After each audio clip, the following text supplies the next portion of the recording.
This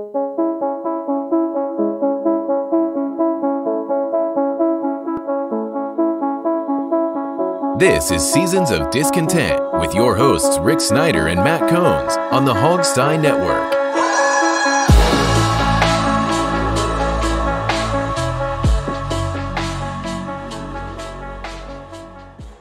Welcome to Seasons of Discontent, Season 4, Episode 10. Brought to you by Rick Snyder's Washington on social media. I'm Rick Snyder. And I'm Matt. And we're back discussing all things Washington sports and life as part of the Hogstein Network. If you want to listen to it on the audio, and here on YouTube if you want to do the video. Okay, things are kind of quiet suddenly in town. You know, the Wizards are dead, the Caps are gone, and the Nats are sinking quickly. Yeah. But I thought Wiz first. Wiz are down 3-0 to Philadelphia. They've basically been pummeled. And I think we have to just admit Philadelphia is better. Oh, yeah. I mean, you're playing a 1 seed, and they're a 1 seed for a reason. Joel Embiid is a monster, you know. But, the Wiz, they need another piece. They've got Brad. They've got Wes. They need that third piece. You just need another star on this team. And I'm hoping with what happened this year, they can attract someone. But, this is why Leonsis wanted Durant so bad. Oh, yeah. I mean, you would say that in attendance, but. Well, yeah, because he's a local kid, but.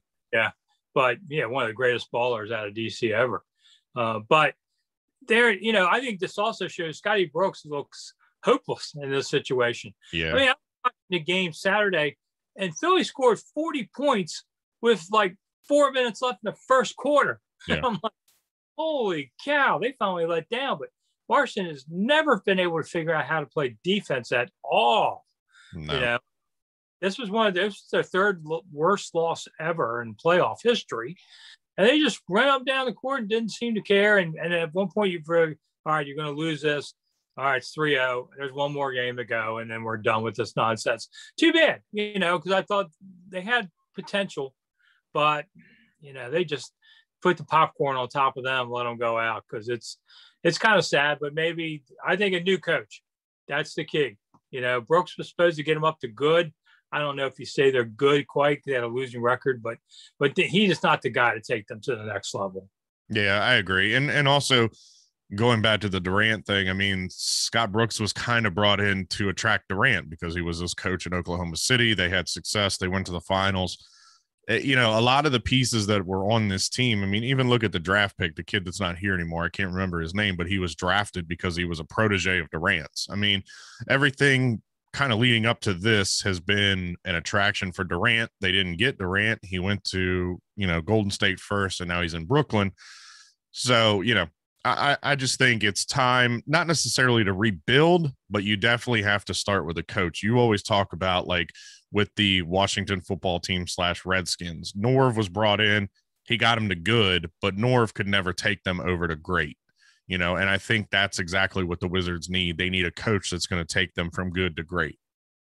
Yeah. All right. Switching over to the Capitals, who did a quick shuffle out of town too. Yeah. Ovechkin's contract is up. I think he made $135 million, which is an enormous amount of money in some respects.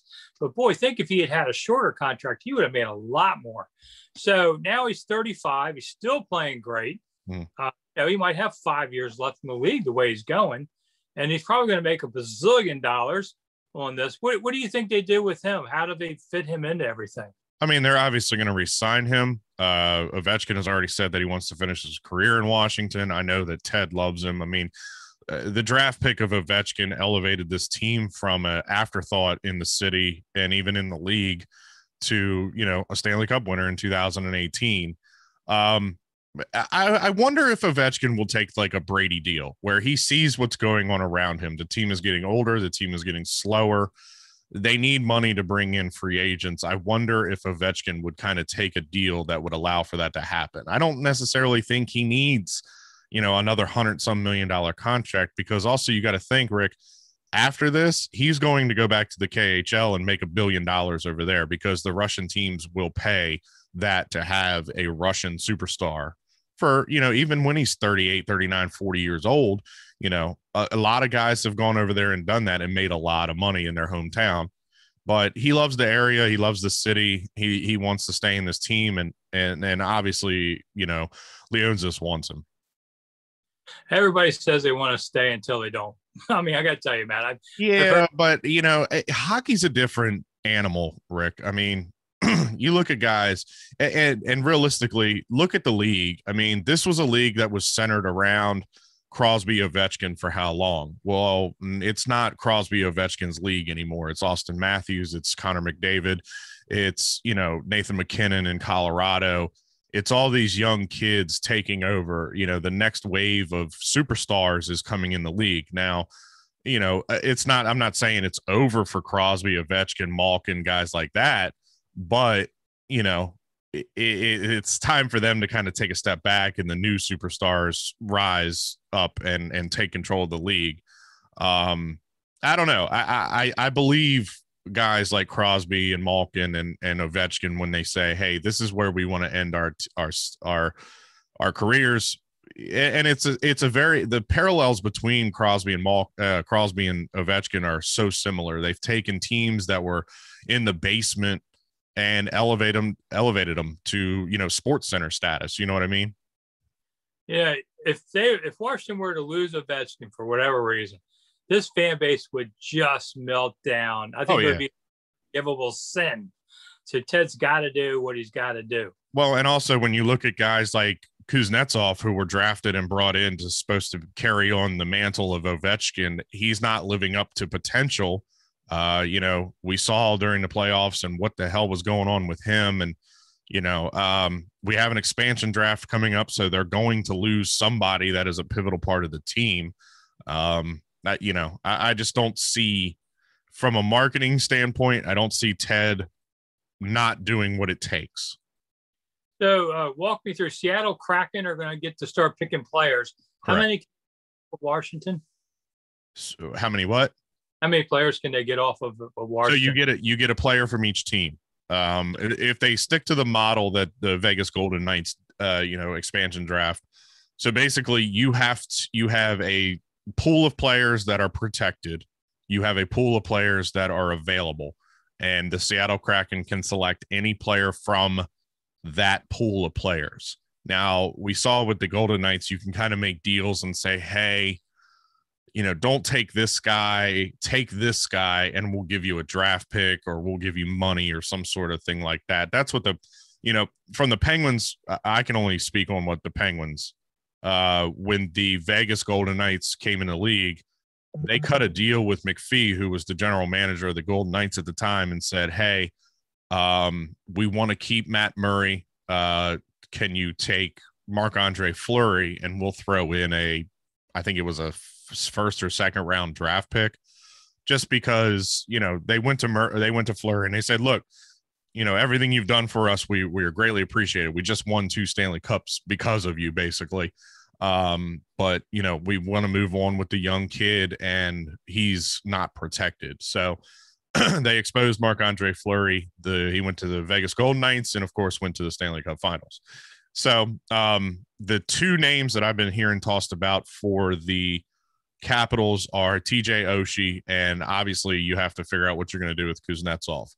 Oshie would make sense for Seattle. He was born in Washington State. He's an older guy. He's got a pretty big contract. But that's another guy. He doesn't want to move on. He doesn't want to leave the Capitals. That's a guy that was in St. Louis that was not living up to potential and then was traded to the Caps and went out and won a Stanley Cup and has been a leader of that team. So I still think it's going to be Oshie. I think he's going to be the one that's left exposed just because of just marketing alone, what he can do for the Kraken as a team that is building up from nothing, an area that hasn't had hockey in, God, I can't even remember the last time Seattle had a hockey team, besides like a minor league team. But, he can bring a lot of fans, a lot of new fans to the Washington State area.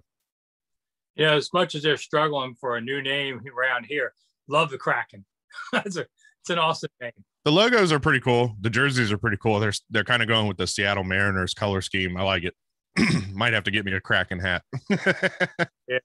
So switching over to Washington football team, I was on vacation this past week. I was hearing Jay-Z maybe buying into the team. Yeah, I wanted to ask you about this. I saw rumblings about this, and I read the article on Pro Football Talk, and to me, it seems like Florio is like, yeah, he wants to buy into a football team, but I don't think Dan's going to allow it. Well, and I'm sure the NFL would love to have him in there, bringing his unique audience and younger people and all that. Well, here's the thing, and they said he's selling off assets. Well, let's just say Washington's worth $3 billion. I'm probably low there. 10% of that is $300 million that you have to put up. So I hear he's selling off assets, but hey, God bless you. You want to put $300 million into a situation that you have no say into. You know, you get nice seats, but who cares? And the last three owners ran out of there screaming. They took some money, but I just, maybe it happens, but I would tell Jay-Z the same thing I tell everybody. Nobody makes money on the NFL but the NFL and the majority owners. So why would you want to do something like this? Go buy a whole ball team of some other sport. No. Look at soccer. I think it's a great move. I would do it in a heartbeat if I was Dan, with all the negative publicity that he's had over the last year. Actually, since he bought the team, I mean, he's just been nothing but a laughing stock. You bring a public figure that is well known and well liked in, you know, with younger generation. You know, he can be the focal point of your team. I mean, you know, as far as an ownership, he can go do the handshakes and the media stuff and the charity stuff. I mean, he's going to get a way better reception than you will. Plus, you know, I hate to say it, Rick, but what kid coming out of college or what free agent is it going to say, damn, I could go play for Jay-Z? So I see why Dan Snyder would want to do this, but really for Jay-Z, what are you getting out of this? You're already, you know, you get your foot in the door. You get your foot in the door. That you think one day you may buy the team outright. Well, even then, you get your foot in the door. You start shaking hands with the other owners, and say some team becomes available, and you've got enough capital to go out and buy the entire team. You sell your stake in the Washington football team, and you go buy another team. But it's adding. Jay-Z would be adding to that. The new team name, the hats, the merchandise, it's going to sell because it is it's new, and kids, they want the new stuff. And I'm not talking about kids like 12-year-olds. I'm talking about like 19, 20-year-old kids. Look, I'll never forget the Washington Nationals moved from Montreal. They put out that curly W hat. I was watching Monday Night Football. It was a game against the Saints and the Buccaneers on Monday Night Football. And there's a guy on Bourbon Street playing a trumpet wearing a Nats hat. It's just, it would be the new hotness, as they say. So, you know, why not add Jay-Z on top of that? I mean, this is a multi-million selling album, platinum artist. I mean, one of the most well-known rappers in the world, not to mention he's married to Beyonce. I mean, this is a perfect situation, I think. They could call them the Washington Z's because I'll put you to sleep, you know.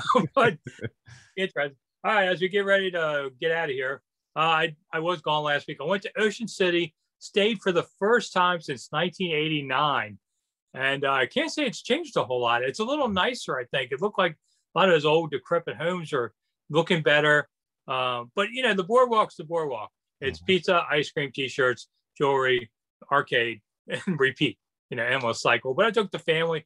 I had a great time. I found, you know, it was the first wave before Memorial Day, and everybody was just starting to open, and the people were really happy. You could tell the locals were like, thank God money's coming back into this place. Oh, yeah, for sure. And, you know, so if you want to go to Ocean City, I've gone to every beach along the East Coast pretty much. I used to think it was just overcrowded and all that kind of stuff, but you know, I had a good experience there, so I can't complain. And oddly enough, I never ate any pizza the whole week. I just what happened? I don't know. I don't know. I gotta go. You didn't go get a grotto pizza? Man, I was in front of it too. And come on, Rick. You got to get a grotto pizza. You got to get some boardwalk fries. Come on, man. I like their fries. I don't like vinegar. But I'm going to blame the grandkids. They were yelling about something and distracted me. I don't know. That was sad. That's a whole week of failure right there. I know. Shameful. All right. We got to get out of here. I'm Rick Snyder. And I'm Matt. I'll see you again soon. Bye.